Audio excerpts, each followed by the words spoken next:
مسلم league نون کی نائب صدر اور میاں نواز شریف کی بیٹی مریم نواز شریف کی طرف سے یہ اعتراف کیا گیا ہے،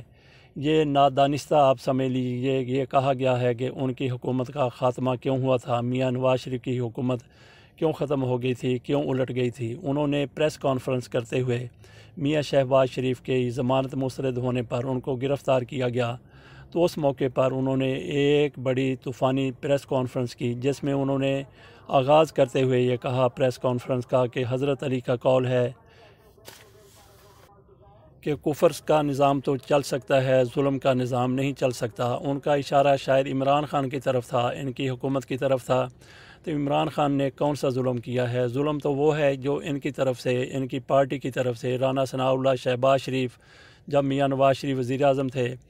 اس وقت 14 لوگوں کو، منہاج القرآن کے 14 لوگوں کو، جن میں بچے اور خواتین بھی شامل تھیں، سیدھی گولیاں مار کے 14 کو شہید کر دیا گیا تھا۔ تو ظلم تو اصل میں وہ تھا، اور مریم نواز شریف نے بالکل یہ سچ کہا ہے، درست کہا ہے کہ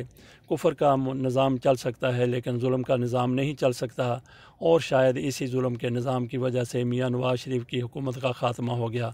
اور نہ صرف خاتمہ ہو گیا بلکہ ان کو انتہائی ذلت کا بھی سامنا کرنا پڑا، ان پر کیسے چلے اور ان کو سزائیں ہو گئیں۔ شہباز شریف بھی کل جیل جا چکے ہیں۔